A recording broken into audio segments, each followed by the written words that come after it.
Ele é um dos mais importantes autores do cinema brasileiro contemporâneo. Seu nome é sinônimo de documentário.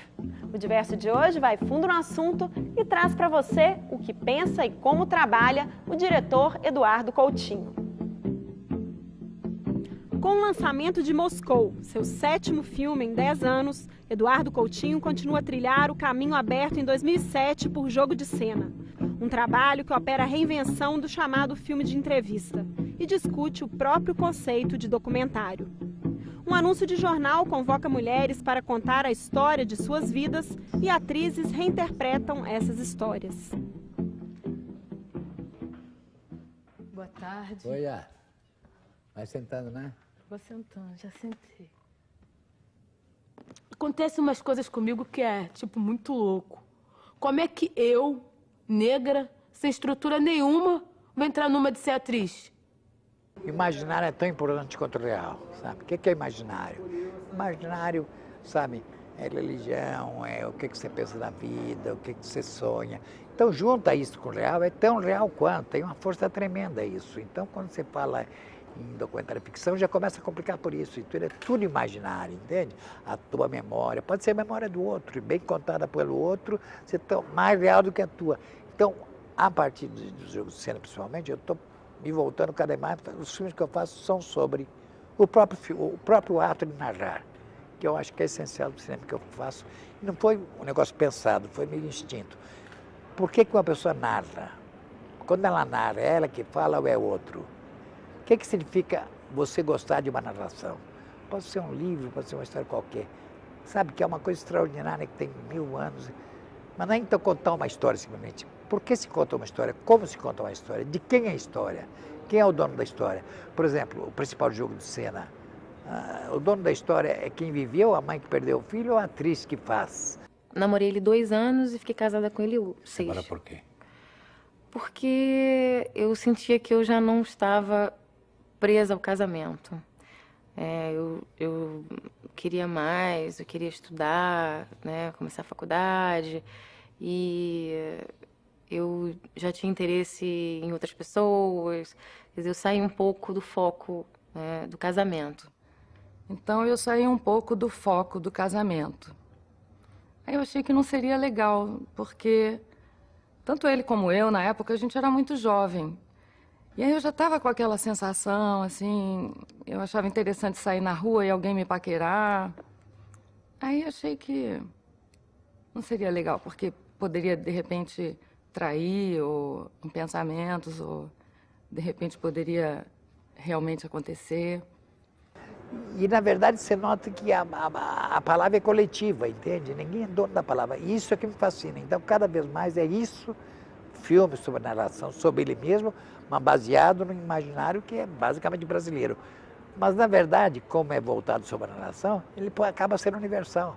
Claro que no Brasil sempre vai entender mais, né?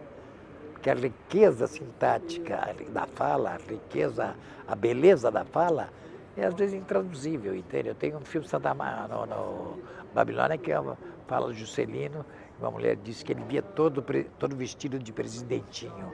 É intraduzível, entende? O diminutivo presidentinho, entende? Então são coisas que na tradução se perdem. Então eu acho que eu faço por Brasil, porque eu baseado na palavra, eu acho que a força da palavra é uma coisa extraordinária, e a palavra é o corpo, porque as pessoas pensam que a palavra é uma pessoa... Não, a palavra é encarnada. O corpo, a palavra é o corpo encarnado, a palavra se encarna no corpo. Então as pessoas falam com os ombros, com os braços e tal.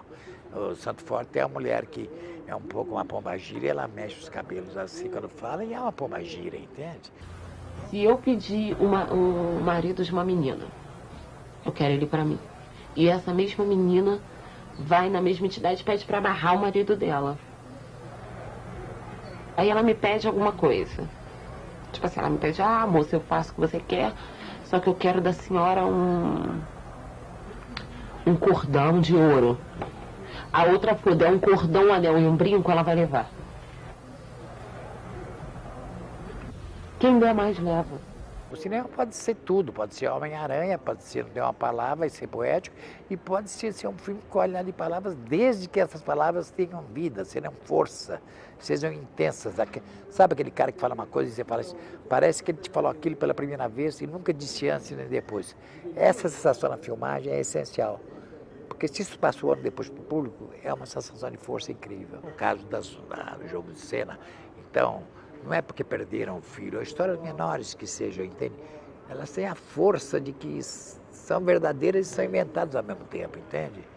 Porque aquelas mulheres que foram lá, elas construíram um discurso para curar a cicatriz da morte do filho, que eu vi até que tem isso na pesquisa, que é o mesmo discurso, mas é um discurso que as faz, ajuda a cicatrizar, entende? E no fim a gente fala para isso, a gente fala para cicatrizar, sabe? Porque o mundo é assim, entende? O mundo é assim e o presente é essencial, viver o presente, entende?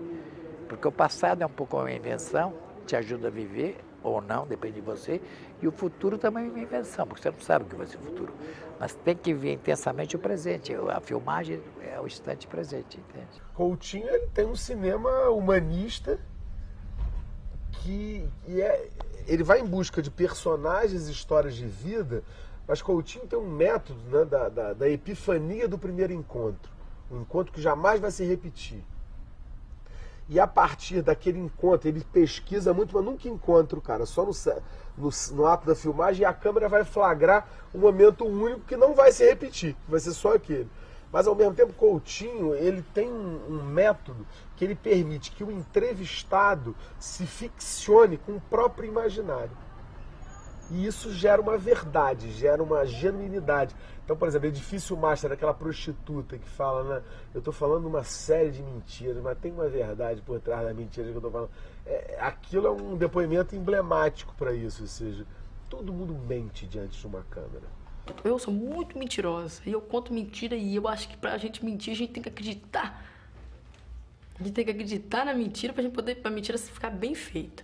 E eu sou assim, eu sou muito mentirosa. Muito mesmo, e eu até choro pra mim acreditar na minha mentira. Depois às vezes tem disso, você sabe que tem mentira que eu acabo acreditando que é verdade. E uma coisa, o que você mentiu nessa conversa de hoje, nossa? Agora eu não menti nada, não. Ontem eu menti pra eles.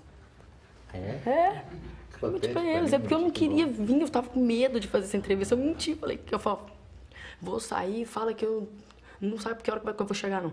Assim que eu saí daqui eu cheguei. Porque eu não queria, eu tava com medo. Mas hoje eu não tava mentindo, hoje eu esqueci mesmo. E nem passava pela minha cabeça que eu tinha que fazer entrevista. E tava viajando hoje, nem lembrava. Mas ontem eu menti. Pra você ver como é que eu sou uma mentirosa verdadeira. Falo mentira, mas eu falo a verdade. Os times que eu trabalhei com ele, quer dizer, durante a pesquisa, né, a gente fica... As equipes de pesquisa trabalham num lugar, por exemplo, no prédio, no Edifício Master, e as reuniões com eles são de 3 em 3 dias, 4 em 4 dias, né, para ele saber como é que está indo a nossa pesquisa de personagem, né, assim. E aí a gente conversa, mostra imagens para ele, é um momento assim prévio de seleção dos personagens. Né? Na pesquisa ninguém falava, todos se escondendo. No terceiro dia de filmar teve 7, eu falei, o filme está feito. E quando acabou o Edifício Master, no último dia eu tive um almoço com o João e falei, o filme está feito, vai ficar bom, tinha certeza. Tinha certeza, inclusive, que ia ficar o filme que mais popular dos filmes que eu fiz, porque realmente as pessoas acabaram se abrindo e são mais de 30 personagens. O filme de 1h50, né? E esse foi o filme que mais gente foi ver. Quando levaram o caixão, aquela música, salvas de canhão no cemitério, tiros para o comandante da brigada. E tinha pouquinha gente, né? Também estava frio, chovia. Nevava muito, né? Nossa, mas hoje está quente, né? Temos até que deixar as janelas abertas. Engraçado, quando nós saímos de Moscou também era primavera. E hoje, a hora que eu acordei e vi esse dia quente, senti a primavera chegando, deu assim uma vontade de voltar para Moscou. Sabe, muita vontade de voltar para Moscou. Você tem documentário jornalístico, que é a maioria do que passa em televisão. você tem National Geographic, etc. Então são tipos de documentários de caráter jornalístico, ao ponto do Michael Moore que seja, que eu não gosto, mas não importa. Então o cara fala do fato histórico, é tradicional, a fala de fato histórico importante, pode ser interessante.